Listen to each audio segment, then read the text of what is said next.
Okay, well, thanks everyone for joining this session on why climate change is a human rights issue and Amnesty International and COP26. Tonight's session is jointly organised by the Amnesty Scotland Online Activism group, which holds regular events like this, and the Glasgow West Amnesty group, which will be one of the Amnesty groups that's active in Glasgow during COP26. I'm Malcolm Dingwall-Smith. To give me my full title, I'm the activism rep for Scotland for Amnesty, which means I have a volunteer role supporting Amnesty groups across Scotland. I'll be one of the activists coordinating Amnesty activity during COP, and I'll be your host for this evening. And you'll hear a bit of me speaking at the top, and then hopefully as little as me speaking as possible as we go along. We do have quite a few new people on the call. I think we've got people not just from Scotland tonight, but wider in the UK and also from elsewhere around the world who've been invited to join us. So thank you very much to all of you for joining. Just to go through some quick housekeeping before we start. As I said, we are recording and sharing the meeting.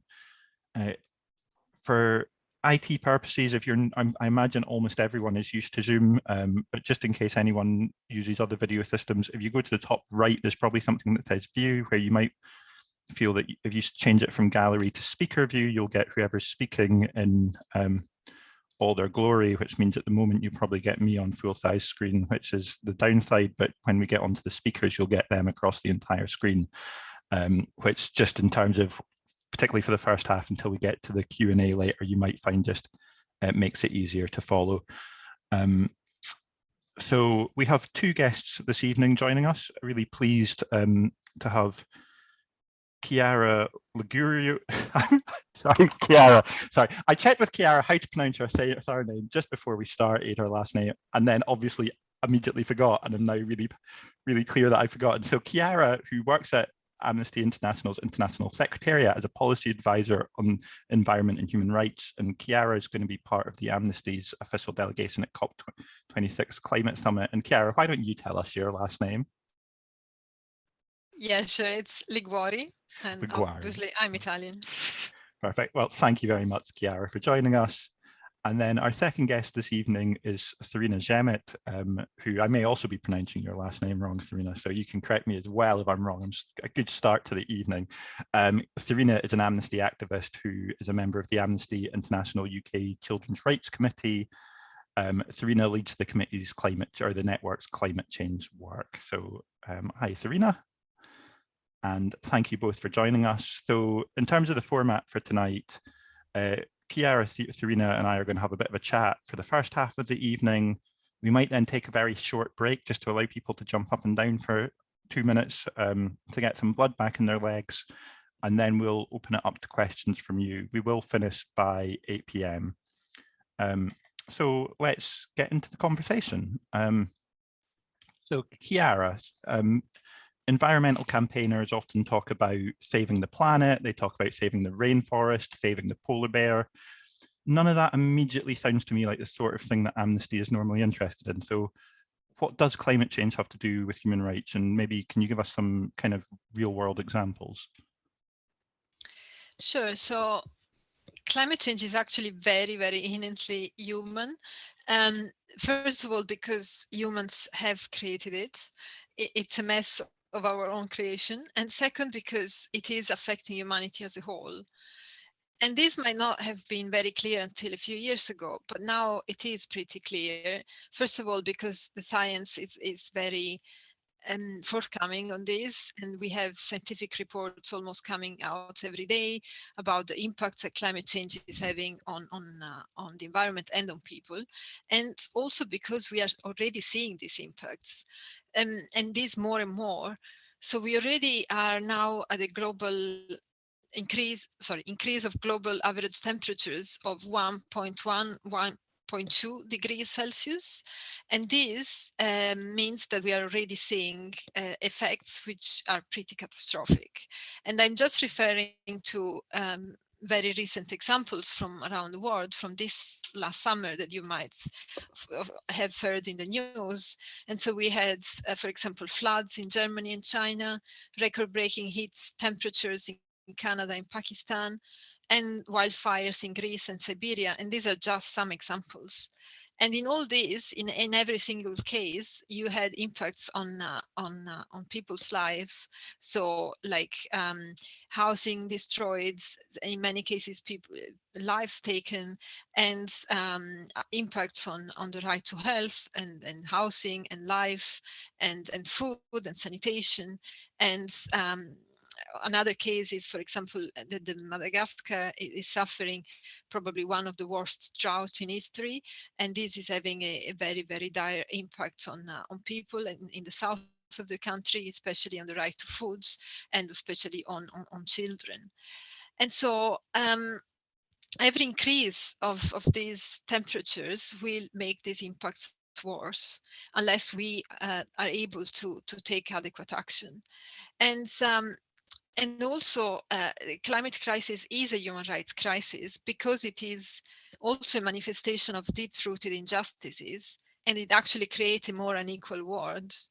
So, because climate change affects everybody, as we said, but at the same time, some people are more affected than others.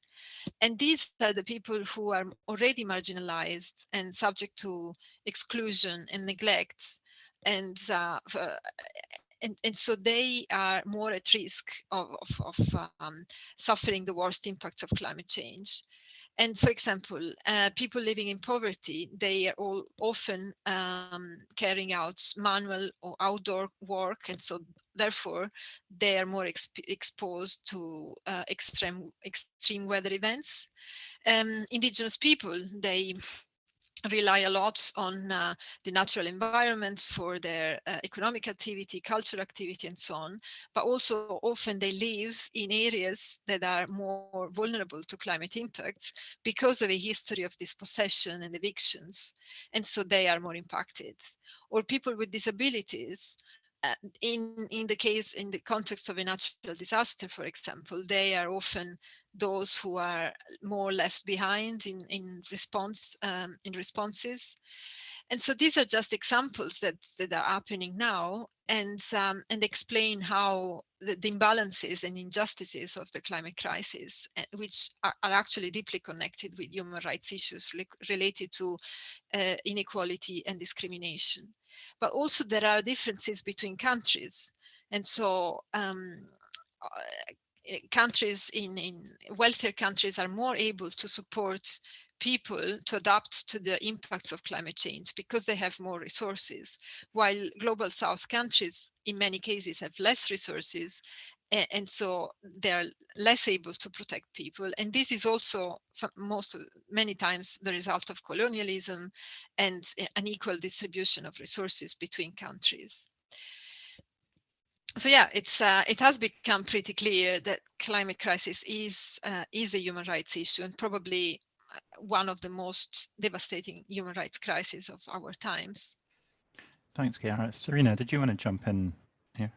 Yeah, I was just going to say, in terms of looking at it from a human rights perspective, I feel like often it's really easy to look at it in like a really direct way. So, for example, you've got the right to life and human rights. That's obviously a major human right, and climate change is kind of impacting that massively. For example, like the World Health Organization predicts that the climate crisis will cause 250,000 deaths per year between 2030 and 2050. You've got like the right to health. Mentally, a lot of people, especially young people, are getting like climate depression, climate anxiety. Also, you've got like PTSD from climate migrants, or those who are having to kind of flee because of famine, which is being caused by climate change. Or you've got physically injuries and deaths. Again, you've got the right to food because you're gonna, I can never pronounce the word, but it's like desertification, where I mean, famine again, like everyone's going to have to move. Housing, adequate standard of living, that's a human right. Extreme weather is going to damage that. You're going to have flooding, you're going to have tsunamis. Water and sanitation. Like, I think it's really easy and to look at it from a specific human right and think, how is climate change going to impact that directly or indirectly? And if you look through most of the human rights, whether it's the Universal Declaration of Human Rights or whether it's the Convention on the Rights of the Child, climate change does directly and indirectly impact pretty much all of the rights. Great, thanks, Serena. So I think between the two of you, you've convinced me certainly that it's a human rights issue. We'll kind of accept that climate change is a human rights issue. So Chiara, you work at the at Amnesty International's International Secretariat, which for some of our people on the call who might be less familiar with the kind of internal workings of Amnesty, I guess it's the International Secretariat is the Amnesty HQ, the headquarters of Amnesty, and you're the Environment and Climate Change Policy Advisor, sorry, Environment and Human Rights Policy Advisor. So I wonder from your perspective, what do you see as the role of Amnesty in responding to this human rights crisis? Yeah, I think Amnesty is actually the key role of Amnesty is actually precisely to highlight this relationship between climate change and human rights. And this serve different purposes. So on the one hand, because we've said that climate change impacts human rights, the other side of the coin is that then states have obligations to protect us from those impacts. And so we are not only, by saying that there is a link between the two, we are actually telling states that they have obligations, and so demanding climate action take a different form and takes a stronger form because we have stronger arguments based on human rights treaties and conventions that states have ratified already. And also it facilitates holding states to account. And on the other hand, because we are saying that climate change is a human rights issue, we are also saying that it matters that we tackle climate change, but it also matters how we do it. And how we do it is basically needs to be based on human rights standards and principles. So just to clarify this, like sometimes climate measures can actually lead to human rights violations. For example, renewable energy projects that are carried out on indigenous people's lands, and so results in forced evictions because there has been no prior informed consents, or people are actually evicted, forcibly evicted without compensation, and so on. And so these are human rights violations that Amnesty is condemning. And so what we are saying is that human rights principles and standards help shaping the context of climate action, help us telling what we need to do to promote a transition towards a zero carbon economy that is also just and fair for everybody. And also there are principles of public participation, equality and discrimination, and that are actually human rights principles that actually make the climate action is stronger if these principles are respected, because if people participate into the decisions about that related to climate measures, then they also feel more ownership, and these measures can actually be implemented. While we have seen in some cases, like for example the Gilets jaunes case in France, where measures were not planned with the people concerned, and therefore they were opposed afterwards. But also taking this human rights perspective to climate change can actually help to support and grow the climate justice movement. And this is also a very important role for us, because there are lots of groups who have been fighting against climate change and injustices related to climate change for many years. Groups like women, indigenous peoples, children and youth, and others more impacted. But we have, as human rights activists, sometimes we have not sufficiently engaged with the cause of climate change, and now we owe to those most affected to also get engaged. And also by speaking the language of human rights, we can actually get to a different type of people that can actually join the climate justice movements. And this is important because this is a big fight. We are fighting against very powerful lobbies, for example, the fossil fuel industry. And therefore we need a very, very organized and connected and diverse movements. And so human rights advocates and supporters can actually play an important role. And that's what Amnesty is trying to do as well. Great, thanks, Chiara. And we'll come back to kind of get into some more of the detail, I guess, of what Amnesty is calling for a little bit later on in the discussion. But Serena, if I can come to you, climate change, I think it's obvious to everyone, is an issue that has inspired a lot of young people to get active. Now, I'm not going to ask you to speak on behalf of all young people, but I will ask if you can tell us a bit initially just about your involvement and your background in this.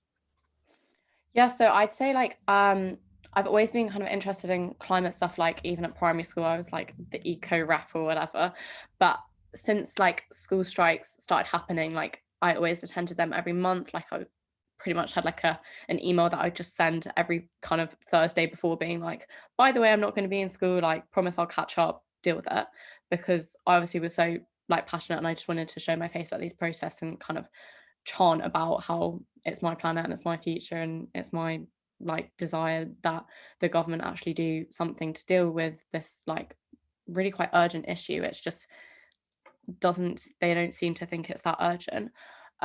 So like from that point I kind of was attending all the Fridays for Future and the Youth Strike for Climate, and from then I've met like some really, really inspiring other young people and other climate strikers and activists. And also from that point I then got really into kind of the literature behind it and started basically reading all the IPCC reports and stuff like this, and that like came with pros and cons, because I now feel so much more like educated and can just kind of whip out stats every now and then. But also I actually experienced really bad kind of like I couldn't sleep for a few weeks because I was so anxious about climate. I started reading a book called The Inhabitable Planet, or The Inhabitable Earth, Uninhabitable, something like that. And I read, I think, 20 pages and just stopped. Like I just gave up because I was feeling so kind of down in the dumps about it all and not inspired at all.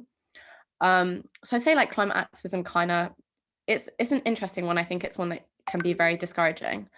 But so I've done a lot of climate striking.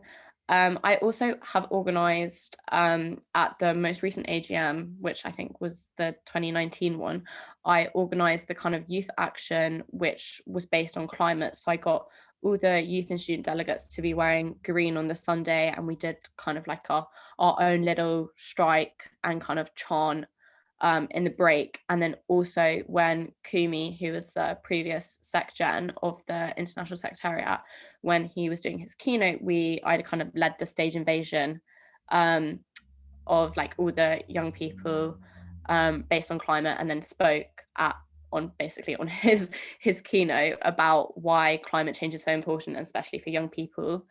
From that, we then, myself and Anna from who's also on the Children's Network, did a campaign with STAN, which is the student network.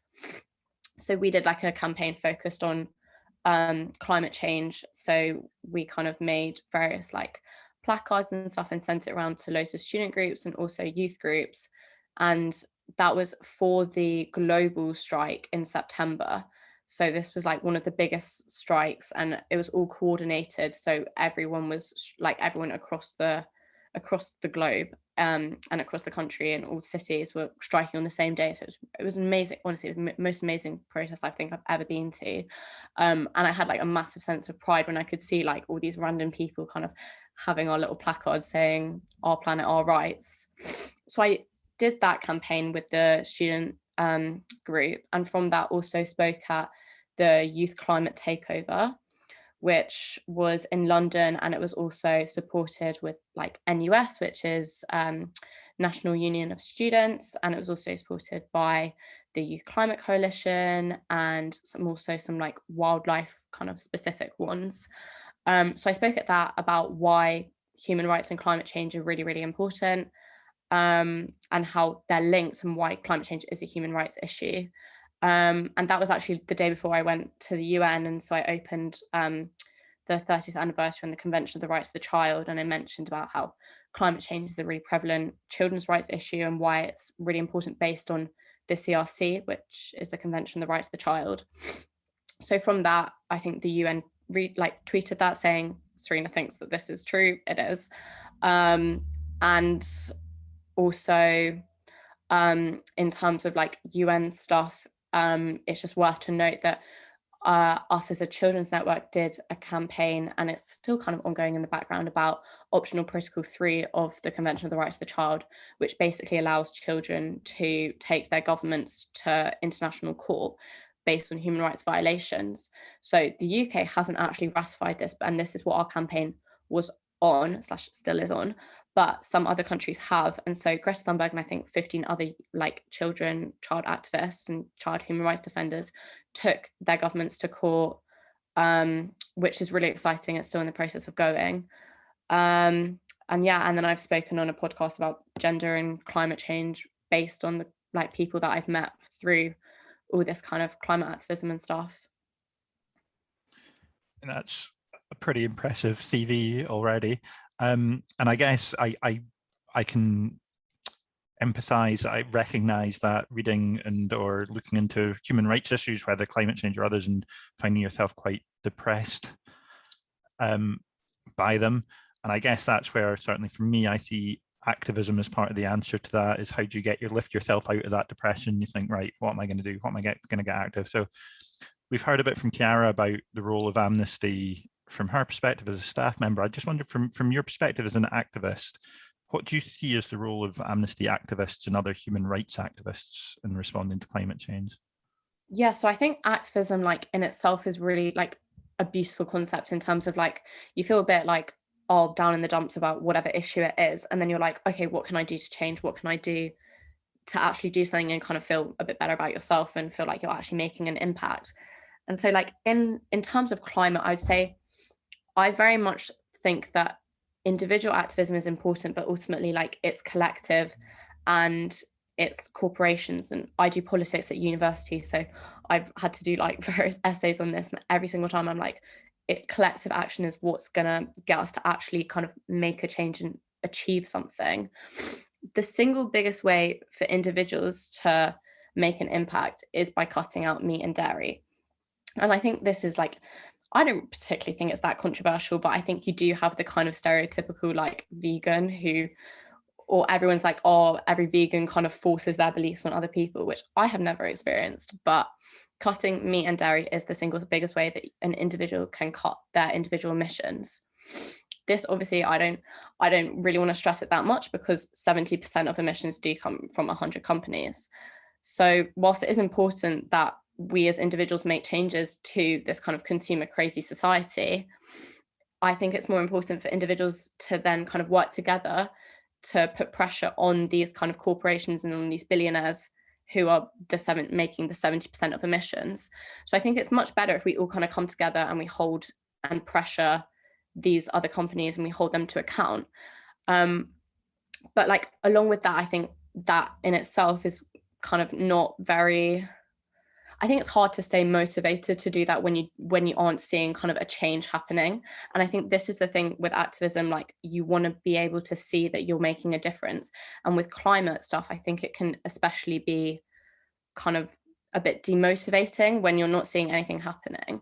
But as I've said, like climate change is such an urgent issue, and maintaining that urgency and passion for the cause, regardless of how long it takes for governments to actually put in policies that they're going to kind of follow through with, is so important to ensure that this issue isn't kind of taken off the debate chamber and like the table. Because I mean, climate change isn't going to go away. It's just going to get more and more extreme. Like with every kind of 1 degree, we're getting into so much more catastrophic effects. So I think like in terms of climate activism and climate campaigning, it can be one of the most discouraging, especially in terms of like the human rights stuff.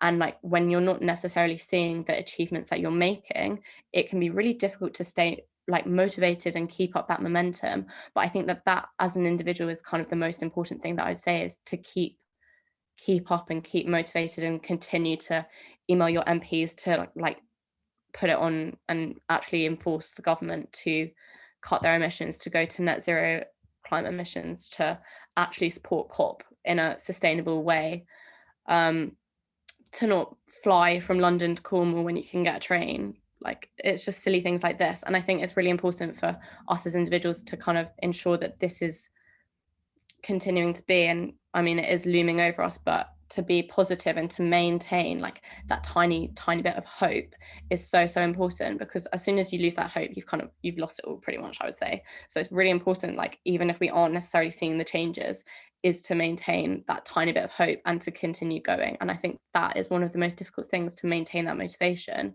but I think it's the most important thing for individual activists. Yeah, thanks, Serena. And what I will do later on, probably once we finish kind of this set of questions, just possibly just before we have a short break, is I will talk a little bit about, for Amnesty activists, human rights activists that want to, probably with a focus on those in the UK, want to get active during COP itself, focused in November, some of the opportunities that there are. I guess those familiar with Amnesty know that we like to make quite concrete calls to action, particularly of governments and corporations. So Chiara, I wonder if you can maybe talk to us a bit about what Amnesty's kind of campaign calls or demands of governments and corporations in relation to climate change and human rights are.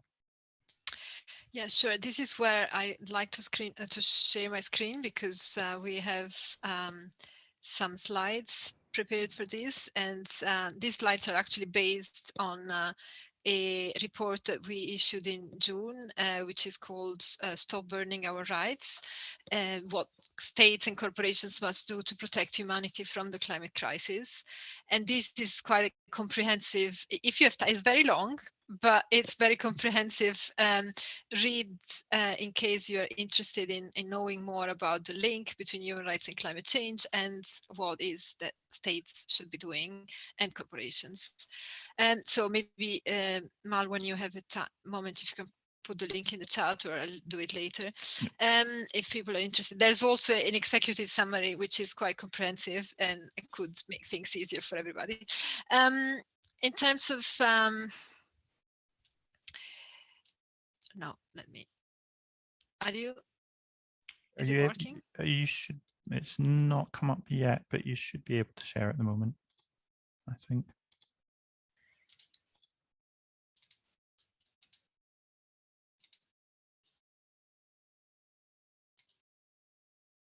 Sorry. Mm-hmm. Does it work? Yeah, it's just loading up now. Yep, there we go. So, yeah, works? Yeah. Yeah. Perfect. So, states, first of all, Amnesty is saying that states should urgently phase out greenhouse gas emissions. And as I said before, because this is the most urgent thing to do in a way, is to actually reduce emissions, because this is the main source of the problem. And we have to do it. There's no way around it. And so to do, for example, and states should actually put forward adequate emission reduction targets before COP26 and then implement them. Also, states should help people to adapt to climate change, because we know that even if we mitigate, we reduce emissions, but still there are impacts of climate change that are happening now, and we have to deal with them. And it's part of their duties to actually support people in adapting to those impacts. So, for example, putting up flood defenses, or other, early warning mechanisms for tropical storms and so on. And in all these measures, it's important to give priority to most marginalized people that actually most of the time are forgotten in these contexts. And as I said before, states should ensure that climate action upholds human rights, because we should avoid less able to carry the burden are actually paying more for the transition towards a zero carbon economy. That's on the contrary, we should actually ensure that the transition to in the economy is actually an opportunity to solve inequalities, for example. And it's important that everybody has the right to information and participation, and states guarantee this, because we need to know what's happening with the climate, we need to know what measures are being planned by the states, and we need to be able to participate in these decision-making processes. And I touched already on this before. And then because we are already seeing human rights violations associated with climate change, because states are not doing all what they can to protect us from climate impacts. So we are saying that actually states are already violating our rights when they fail to take all the measures that they can. And so we need to be able to claim remedy for these violations. And Serena mentions the claim from children towards a certain number of countries under the Convention on the Rights of the Child, and that's a good example of how we can claim our rights for can claim remedy for human rights violations in relation to climate change. Most importantly, states should increase international cooperation and assistance. And this is mostly a recommendation for wealthier countries like the UK or the majority of countries in the global north. They have the responsibility, first of all, to reduce emissions at a quicker pace than others.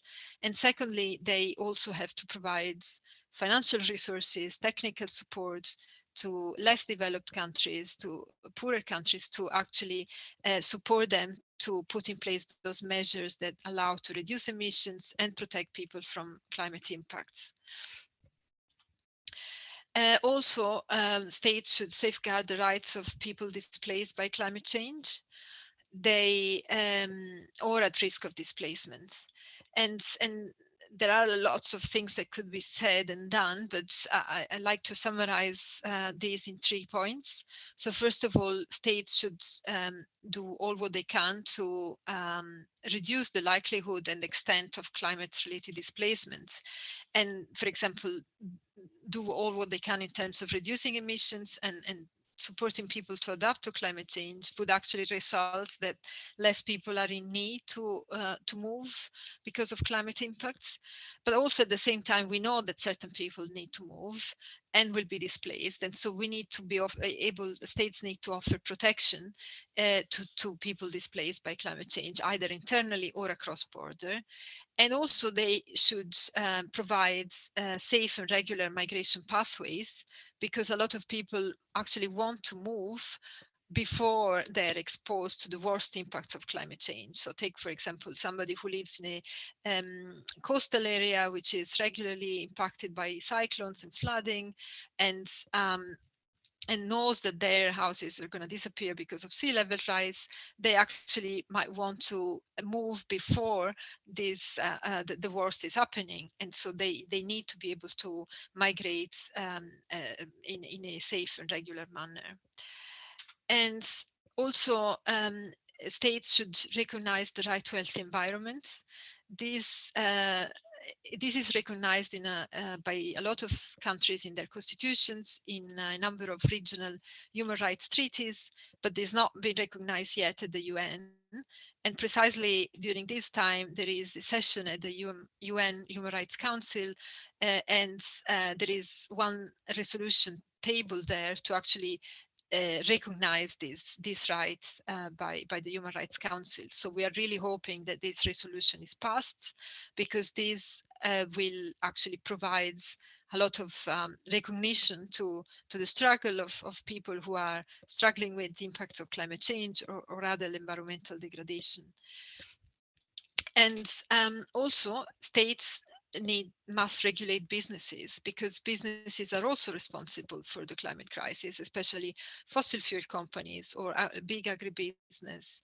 And so it's actually the responsibility of the state to regulate, to make sure that these states reduce these corporations reduce the emissions at the pace that is needed, and also that they comply and respect human rights in all their operations. And corporations also have a responsibility to take action on climate change. This is a long list. I'm not going to go through all of these, but just to say, for example, that they need to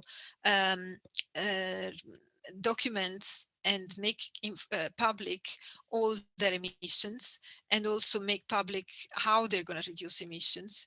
And this is also part of their human rights responsibility, because if we are saying that the climate crisis is a human rights issue, then corporations who have a responsibility to protect human rights also have to reduce emissions and do their parts in this struggle. And yeah, that's it. Stop sharing. Thanks, Chiara. And sorry, there was a couple of things in the chat that I'm just going to ignore for tonight because I can't quite process it. But what I have done with the chat is drop in a link to that report that you referenced, the Amnesty Stop Burning Our Rights report from June, and the press release on the report. So that's kind of, I guess, the Amnesty strategy on the environment, the kind of the big asks. I am going to come on in a little while to COP26 itself and what the calls are in that. But before we kind of get onto that, I wanted to maybe come at this from a slightly different angle and come to you, Serena. One of the roles you have with Amnesty is you sit on the, let me see if I can get, I think I got the title wrong earlier, so I'll try and get it right this time. I think I missed out one or two. So it's the Amnesty International UK's Children's Rights Network, and you're on the organising committee of the network. But within that, as I understand it, you lead the network's work on climate change. So I guess I wonder if you can tell us a bit about that work and why you think it's important to look at climate change, particularly from a children's rights perspective. Yeah, so in terms of like a children's perspective, I think it's always important that I think children's rights are kind of, or not necessarily ignored, but there isn't the focus on it as much as there is in terms of like adult rights per se. So I think a lot of people look at stuff from the UDHR, which is the Universal Declaration of Human Rights, and we kind of forget that there is this amazing like convention, this amazing mechanism of the Convention of Children's Rights, and that also needs to be met. And I think like a lot of people as well kind of have the rhetoric that like, oh, it's a child's future, like we need to look out for them for in the future, but it's very much also in the present. Like I'm pretty sure London is 5 times over the European suggested limit for pollution. This is absolutely ridiculous. Like this isn't going to affect a child only in the future, it's affecting them very much right now in the present. And we're already seeing the real life consequences of climate change. As I mentioned before, children are getting more kind of anxious and depressed about the issue, and you can't live happily and healthily if you're stressing about what's happening in the climate, why the governments aren't doing anything. You also very much like you can't get your full rights education if you're almost feeling like you have to be forced to go and climate strike in order for anyone to kind of take you seriously and take your voice seriously on the matter. This kind of goes along with like protecting young people from burnout and climate depression. Therapists aren't really trained in this matter because it's still quite a kind of new thing. So this is even more concerning that kind of children aren't going to be able to access the resources that they need in order to kind of deal with that. So in terms of what the Children's Rights Committee are doing in terms of it, we currently have a permission, an ongoing petition to stop schools punishing children for taking part in human rights defending activity. So this is obviously relevant in terms of school strikers. Friday for Future activists often get expelled or threatened with expulsion or suspension if they're kind of forced to miss school. Also, like I know some friends who their schools wouldn't let them go to strikes or kind of said that they wouldn't. They'd say kind of you'll have a detention if you miss school.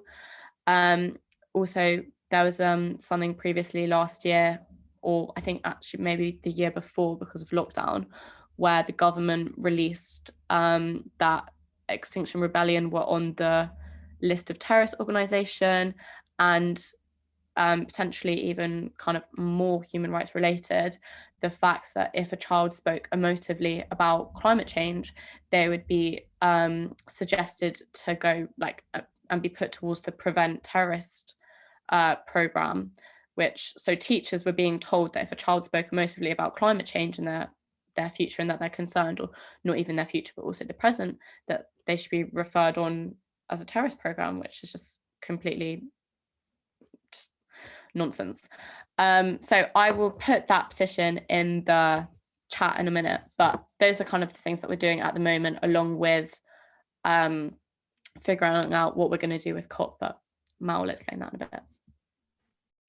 Right, perfect. Thanks, Serena. And I think some really interesting examples there of where I think activists play a role, potentially sometimes almost filling some of the holes where Amnesty is working on such big calls that there's sometimes activists can pick up little bits and pieces and really push on particular things.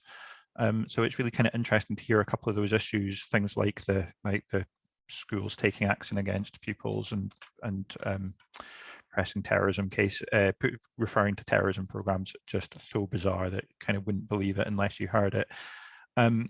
Yeah, I do kind of want now kind of shift on to looking at particularly kind of from the general of human rights and climate change to think about COP coming to Glasgow in November. That's obviously part of the driver for putting this session on, timing it now. And Chiara, I think I said, you've outlined the kind of what Amnesty's big calls are across climate change and human rights, but obviously when it comes to a summit like COP, you'll think really hard about what is it Amnesty's trying to achieve, what can you do, what can you influence. So what is Amnesty hoping for from the summit? So it's, as you know, it's quite an important one. So there, just to give you a bit of context, the COP is the Conference of the Parties of the United Nations Framework Convention on Climate Change, and so it's the governing body, the decision-making body of the UNFCCC.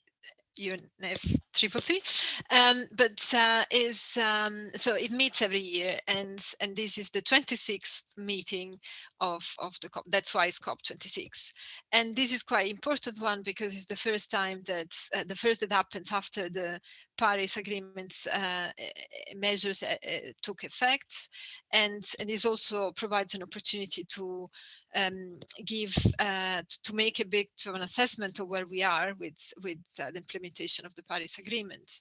And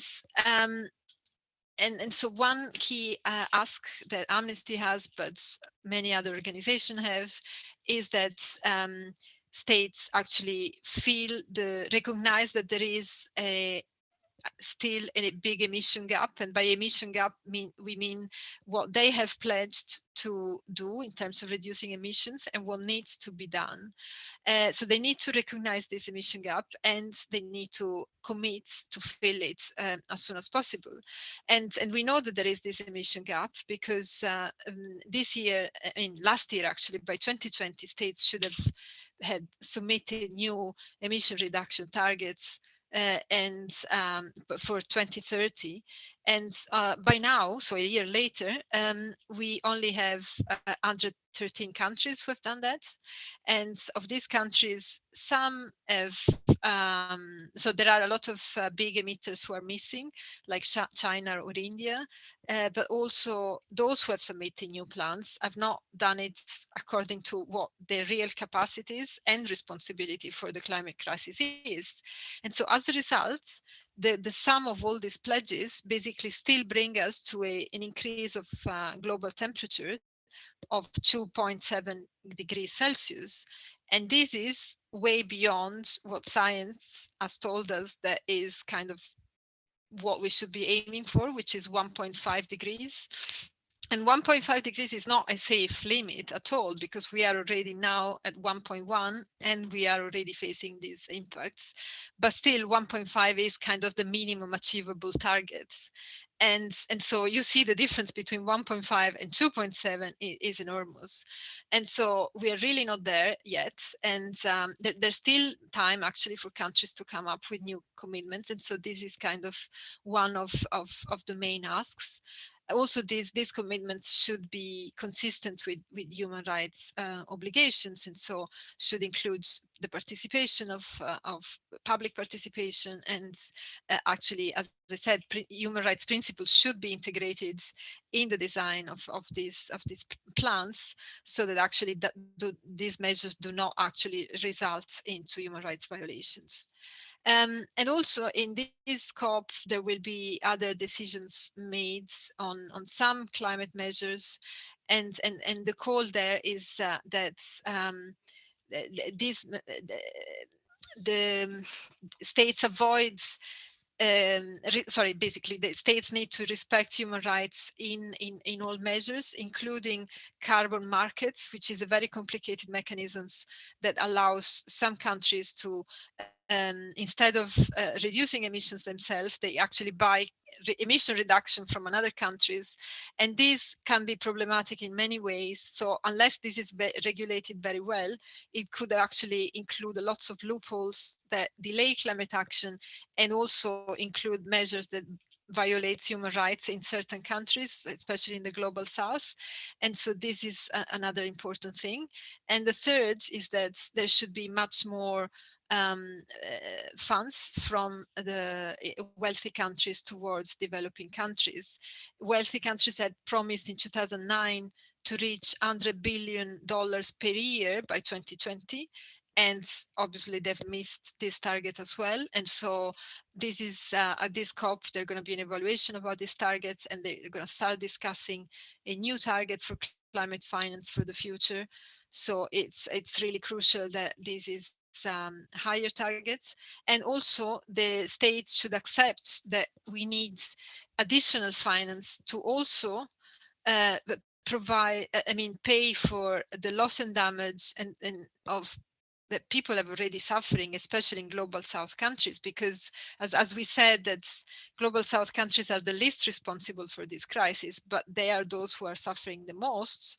It's a big matter of climate injustice that they also have to pay the most for these impacts, and wealthy countries have been resisting hard to kind of provide these finances for these loss and damages. And so at this COP, some more commitments on this front should be made. Thanks.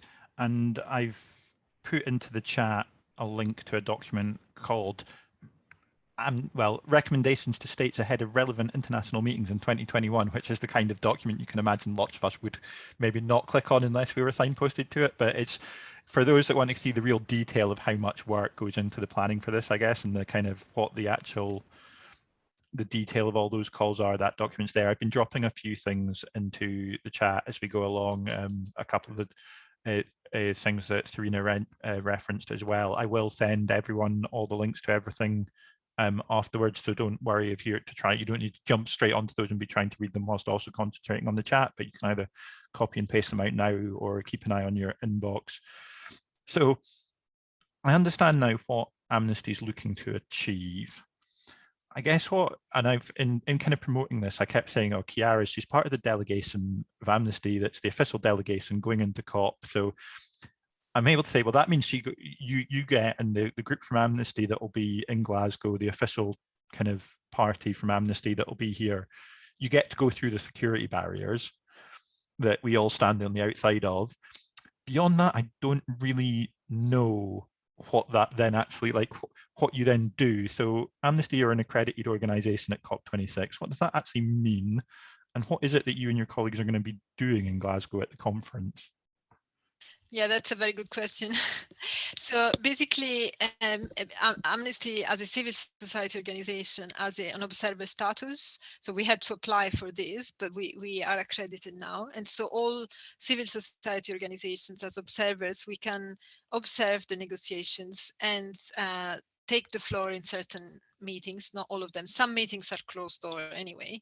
And so what we'll be doing is to precisely following these negotiations, especially those items that are closest to these the key recommendations that I've explained. We will be engaging in advocacy directly with some official delegations, but also mobilizing Amnesty sections from around the world to engage with their ministries in capital. I mean, we are trying already to do that, but during COP days, you know, bringing information from the inside to other parts of Amnesty can actually, we can make the most of our network actually. And also through, for example, Twitter, engaging in social media with specific calls, reacting to the negotiations. And then we also generally coordinate with a number of other organizations which are in a group called Human Rights and Climate Change Working Group, which has always pushed for the integration of human rights in this space. And also sometimes at COP there are actually small acts of activism inside which have to be regulated. You have to actually ask for permission in advance, so it's really not spontaneous, but still you can still do that. And so generally we coordinate with others to do this, at least to make, you know, some noise and be visible with some banners for trying to be heard and by the negotiators. Obviously, there are a number of activities outside the space of COP that will be supporting, like the mobilization on the 6th of November. I'm sure you're going to talk about this. And then there is another cool event that I wanted to talk about, which is not happening at COP, but during COP, which is with Amnesty together with others are kind of organizing, and is happening on the 5th of November, and is we call it a video marathon, hands off our planet, hands off our rights. And the idea is to have videos, short videos from people from around the world telling in 1 minute how their human rights have been impacted by climate change and what they're demanding leaders to do. And so this is kind of an activity to generate a bit of noise, but also to raise the voices of those who are not inside the conference. And so we are expecting to kind of disseminate these videos to you know, make the most out of it in terms of associating those with our general calls in social media and so on. So I can then share more information with you, and you might be able to share with others later.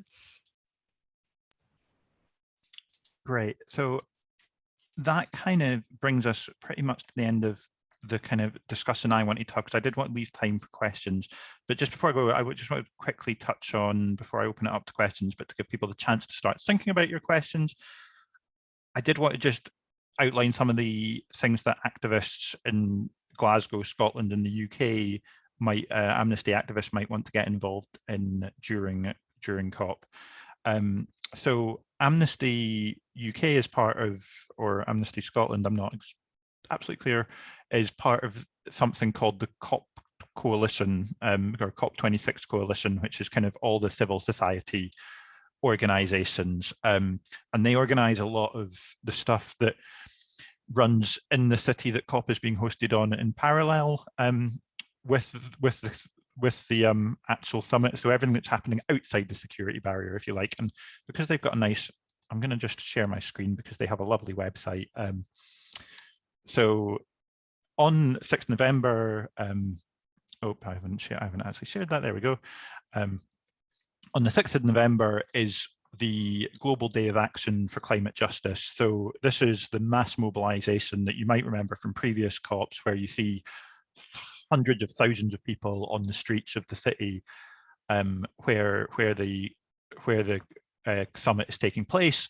But you also tend to see on the news, you'll see marches going on in New York, Sydney, Bangkok, Rio, all over the world. You'll see these different marches going on, but also in much smaller ones in local communities. So that will be happening this year. So we're keen to get people onto the street in Glasgow, and Amnesty, we're planning to organise a Amnesty block within that mobilisation. So we will provide a family-friendly, as safe as we can, friendly opportunity to come down, join the march, meet people that either you know already, or that will provide a friendly face on the day, because we know that it can be quite intimidating turning up to one of these giant marches on your own. If you're kind of in and around Glasgow, Scotland, or further afield and are planning on traveling, absolutely welcome. We will also be encouraging people to, if they're thinking about bringing placards and things along, to kind of use those placards as an opportunity to make the link between human rights and climate change, and kind of echo some of the messages we've been hearing from Chiara and Serena this evening. Whilst that is happening in Glasgow, we expect the event in Glasgow to be smaller than in previous years. There will be less activists in Glasgow from around the world, because it is really, really, really difficult for, well, not just activists, but actually delegates from around the world to get to COP. This year, there are real problems because of the pandemic and actual in the travel, that are logistical problems that are proving really hard to overcome.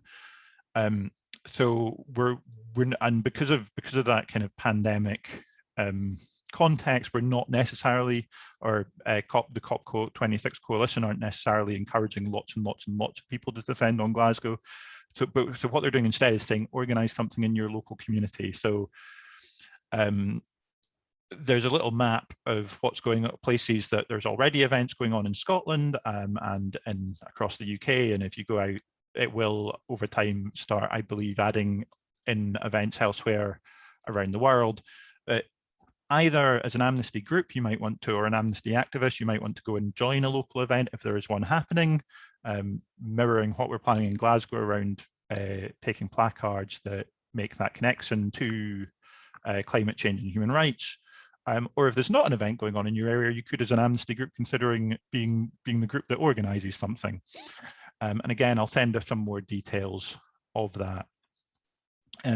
The other couple of things we've got planned is we're planning, so that's on the Saturday the 6th, which is the middle Saturday of COP. On the 7th, we're planning to organise a vigil in Glasgow, which will be a vigil in solidarity with persecuted environmental campaigners. So we know that hundreds of campaigners environmental campaigners were killed in the last year, many more have been persecuted, have their human rights abused.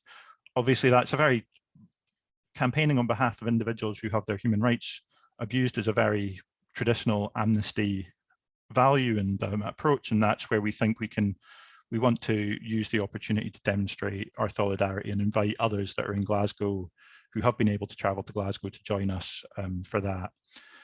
So if people are in Glasgow, there's the opportunity, or in Scotland and can travel for that, there's the opportunity to join that. There are also likely to be one or two other Amnesty UK online events, so keep your eyes open for those, and various social media activity that will kind of keep you up to date with.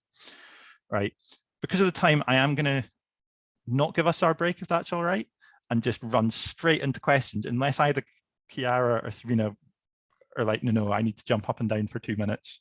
Are you happy just to launch into some questions? Fab. Perfect. This is, to be honest, I've never offered my Amnesty Scotland Online Activism people a break before, because my timekeeping is always so poor. So there are a number of ways that you can indicate you have a question. You can use the hands up function, which you'll find underneath reactions in Zoom, the wee raise hand function that looks like that. Or if you want to put into the chat, that either you can indicate in the chat that you have a question, or you can actually enter your question in there if you'd rather I read it out on your behalf. Or if you've got your camera on and you just wave like this, if you can't work out any of the IT stuff, then I will try and keep my eyes out and come to you. So does anybody want to come in with the first question?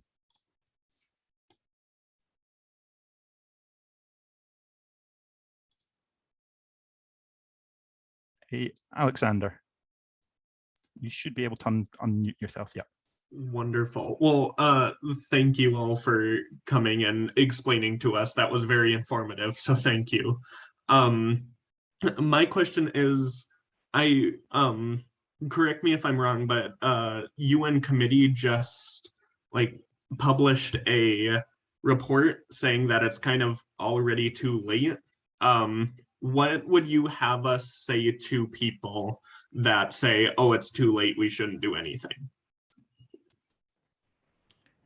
Chiara, Serena, do either of you want to have a first go at that? I'll maybe bring you both in on this one. Chiara?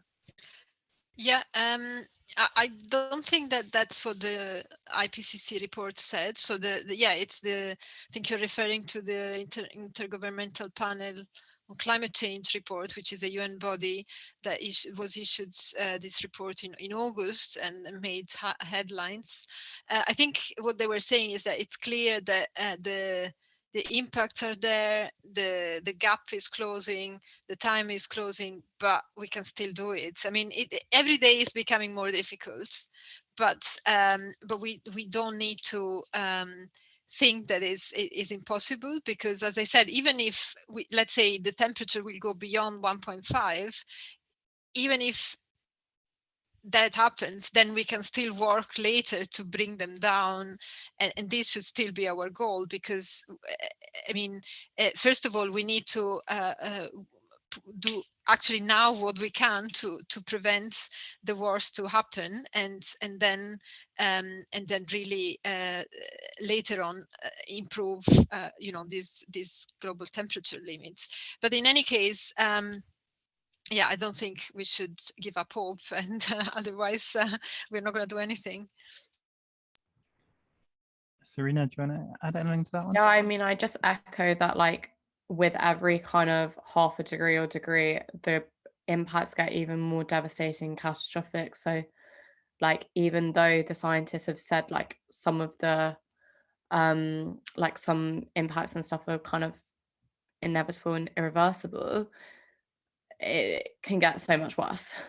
Like, there's no like, it's going to happen, and then more can happen. Like, it can get worse. So we need to try and keep the limits and like the impacts and the effects as minimal as possible.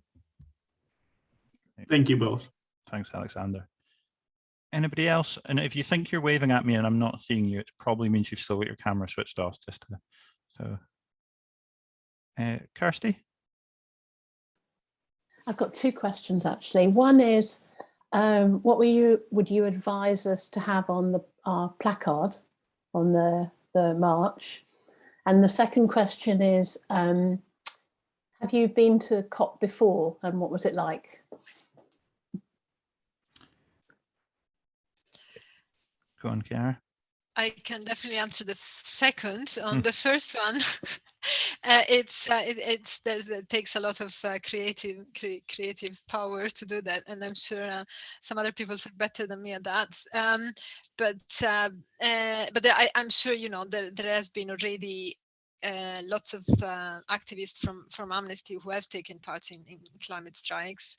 So there is already a wealth of banners and slogans. So we can actually put something together. In terms of previous COPs, I've been to two, and have to say it's not my favorite thing to do in life, to go to COPs, because it is quite daunting and can be a bit depressing, because as we said, it's like climate activist is never really easy, but at COP you really feel like the impact you can make is very little, but nevertheless it's important to be there. And as Malcolm said, this year it's been a struggle even to actually plan it from a logistical point of view, because of all the COVID restrictions and the uncertainty, and so many groups are actually not able to come, and so there has been even a struggle between, do we actually call for postponement, and as a network of organizations which Amnesty is part of has been called for a postponement because the conditions were not there for an inclusive COP. But at the same time, we can't really give up participation, because without civil society observers, there is nobody really representing people and what the people are demanding, and so it's still quite important to be there.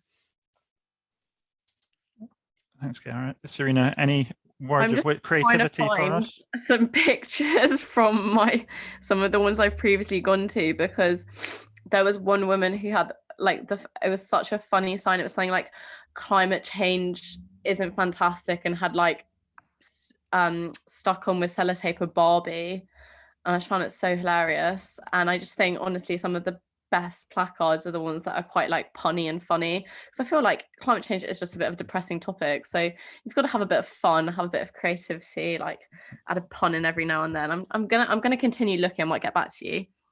For those in Glasgow, we'll probably hold a banner making session sometime before COP26 as well, so we can share some of that creativity. But I will also share the Chiara's Amnesty briefing on COP26, so you can include in your banner the really detailed.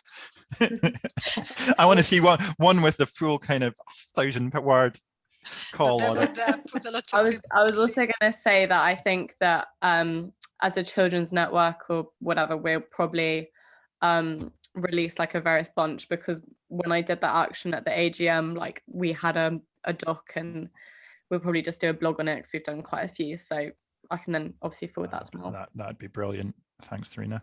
Sorry, just to say that I remember from previous, I think it was Amnesty France, or I saw this banner, no to COP50. So kind of that would mean, you know, that we are still 25 years still there and still talk about these things. But I find it quite funny, actually. Thank Thanks, you. On the point that Chiara raised about the call to postpone COP, which was made by the Climate Action Network, which said, but yeah, just to reiterate that whilst that call was made, the Action Network, having consulted with all their members across the globe, did come to the conclusion that they weren't going to boycott it. So Amnesty is part of that. We have listened to that call before making the decision around our participation in things like the march on the 6th and all of that kind of stuff. Okay. I don't know if you can see this, but it says drowning in plastic isn't fantastic. And it's got a Barbie. So I think that's good. Thank you. The most memorable one that I think I've ever seen. And I've been to a fair few of these protests. Thanks, but I think Amnesty's role is also to come up with some more specific human rights slogan, and that's the difficulty. Yeah, it is. I remember when we were doing it with the campaign with the student network, our one was our planet, our rights, and in the O we had an earth. And I remember in one of the meetings the proportions were really out, so the kind of outline for the O was a bit thinner because it had this like world in the middle, and I just couldn't look past it. I was like, guys, you have to fix that. I will not be okay with myself if we have like this weird wonky O. But it's like there's a lot of stuff like your science homework is overdue, or I've seen smarter cabinets in IKEA. So I think this is quite a like also Brexity time, but yeah, I think you've just got to go for a bit more of a funny one to kind of get you through. Right. Thanks, Serena. And yeah, if you're able to produce some kind of whatever you share with the Children's Network, if we can have that and share that with activists, that'd be great. Anybody else want to come in with any questions?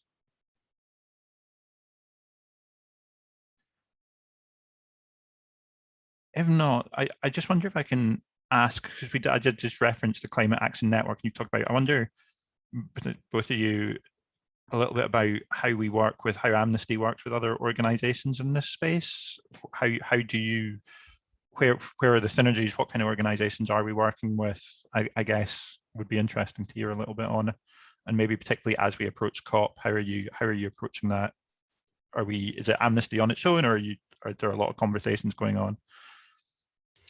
Yeah, so I think I already mentioned it, but we are part of a loose coalition which is called Human Rights and Climate Change Working Group, and we actually coordinate with the organization in this group our advocacy, and we have daily meetings at COP. So it's quite I find it very useful because there is quite a synergy there, and these are human rights organization, environmental also, which have taken a human rights line for a long time, and so that's very useful. Since this year, Amnesty is also part of Climate Action Network, and this is a very big international network of NGOs working on climate change. So there is a lot of coordination happening there. And one thing I forgot to mention is that we also are going to have a side events at COP, so in the official space with that we are hoping gets attention from delegates, and these side events is with ActionAid, Greenpeace and Global Witness, so quite big names, and to kind of mutually reinforce the same message from different perspectives. Great.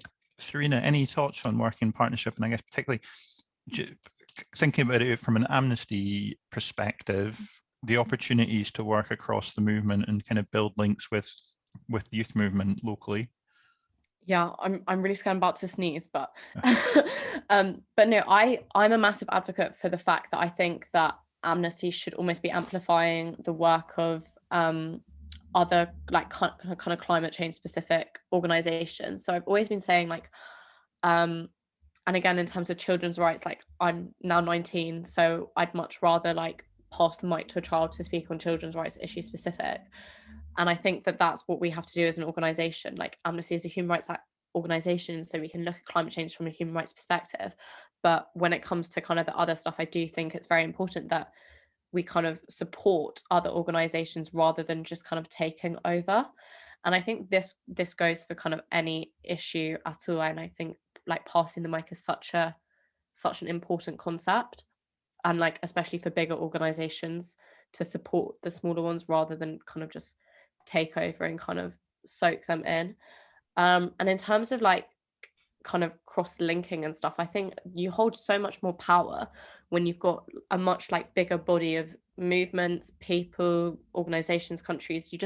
You have so much more kind of backing, and in terms of that, like you then kind of have more people power to persuade other people to do that. And I know like I'm on the Youth Power Action Network or something, and it's got other youth activists from Amnesty like across the world, so that I've shared stuff, and Amnesty USA have been like, oh, thanks for sharing this. Or so it's really nice to be able to have the access to connect with like other people and share stuff. So like it's very easy for me to find out what, I don't know, Amnesty Hong Kong are doing for like I think it holds much more power when we're all kind of very connected. Thank you, Serena. So if we don't have any more questions, I'm going to begin to move towards bringing this to a close, which means I will be on time, which is always good. I just have, this will be familiar to people that have been on these Amnesty Scotland calls before, a few kind of wrap up questions just to take us through to the end of the meeting. So firstly, Chiara, in terms of keeping up to date, how can activists keep up to date with what Amnesty are doing during COP26 and our climate change work in general? Yeah, so we have, there's in the amnesty.org website, there is a page on climate change. What do we do? It's quite generic and probably needs updating, but there's an entry point to what we're doing, and also Amnesty social media accounts in Facebook, Twitter, and Instagram will be putting up content. I forgot to mention, but there are going to be reports launched on the 27th of October on the impacts of the drought in Madagascar on human rights. And so we are going to hopefully be quite vocal on this. So it would be important to keep this on the radar and help disseminating this report and the key messages, which we will be linking to our global messages on COP. Yeah, also the video marathon that I mentioned is going to be streamed on this website. Oh yeah, you put it, the climaterightsforall.com. So yeah, I think these are the key ways to remain informed from the International Secretariat. Then there is probably much more from you guys. And I don't think you gave yourself a plug there, but your Twitter handle I will put in the chat as well for anyone. I don't know if you'll be posting during COP on there, but might be a useful thing for people. Yeah, I will try to provide information through that. Serena, how about the keeping up to date with the work of the Children's Rights Network? I'd say for us, if you haven't joined our mailing link, I'm not sure I have the link to that at hand, but I can get that sent to Mel to send around. But we send monthly emails, I'm pretty sure, but also our Twitter and Instagram. are the ones that I would suggest. Fab. And I don't have those to hand, but I will make sure that we share those when I send out the follow-up email. And sometimes we ask people if they have an action that they can for activists to take right now tonight. And so what I'm going to do on that front is I'm going to share the petition that Serena mentioned, which is the protecting the rights of child human rights defenders, to guarantee that children are protected from being penalised at school for carrying out activity in defence of human rights, including taking part in Friday for the Future. Which brings us almost to a close. Oh, I need to give follow obviously Amnesty UK and Amnesty Scotland web page. Social media will probably give you some insight, but in terms of what's actually going on in Glasgow in terms of activism, for those who want to follow that, the Amnesty Glasgow West group and the Amnesty Scotland Online Activism group are the social media accounts which will probably be the most active from that point of view. So I'll just share those in the chat as well. So Serena, Chiara, thank you very, very much for your time. We do have a traditional final question that we like to ask on our Amnesty Scotland. I say me, nobody else gets a say in this. I rule with an iron fist here. But the discussions that we have around human rights can be quite depressing. So we like to finish all our events on an upbeat note with the traditional final question, which is, can you tell us about a time when you thought, yes, this is why I do what I do with Amnesty? Serena? Yeah, I'd say I feel like for me, it's just when stuff is kind of in person. I think in terms of activism, I kind of get a massive thrill, whether that's public speaking at a conference or at a protest, when you're kind of surrounded by all these like-minded people. And I think it's kind of the same, just like when you actually get to meet people and you feel supported and you're really reassured that there's other people who think like you, and there's other people who do really want this positive change and this kind of step in the right direction. And I think it's quite easy to feel a bit isolated, whether that's like when you're at home reading the news or whether that's online stuff. But I think just like, I'd say like at events or conferences when people are like, oh yeah, I really agree with you or whatever, when you just kind of meeting like-minded people, I'd say like that's just a massive thing that's like a big kind of reassurance for me and just makes me feel like really, really positive in terms of like there are plenty of people who also want to have something done in the right direction. Absolutely, Serena, that's would be pretty close to my own answer, so that's great. Chiara? Yeah, same for me. And I really got into climate change. I started, before this role at Amnesty. I was already in Amnesty, but I had a different role, and I thought that, okay, climate change is happening. And I actually got into this for very personal reasons when we were considering whether to have a child or not.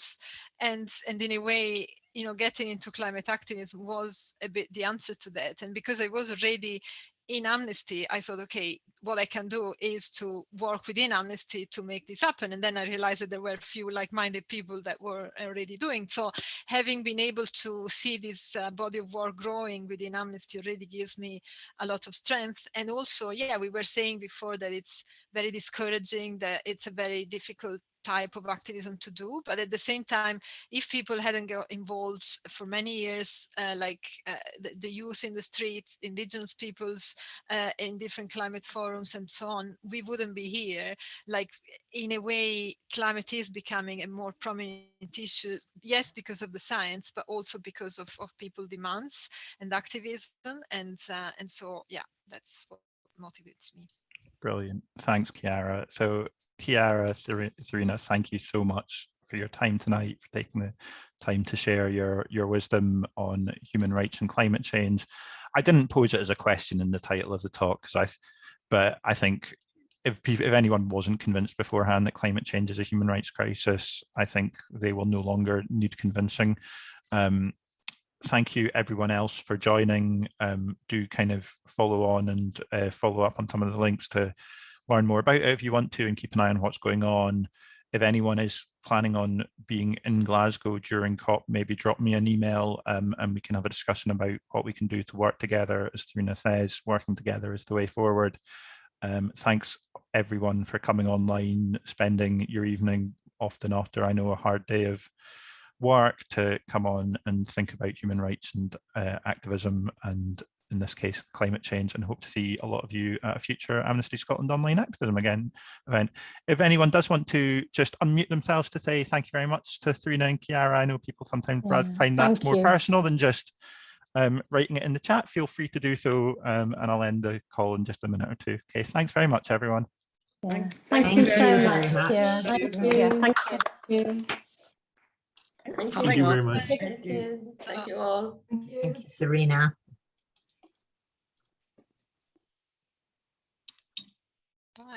Bye. Thanks everyone. I'll end the call at that point. Cheers now. Bye.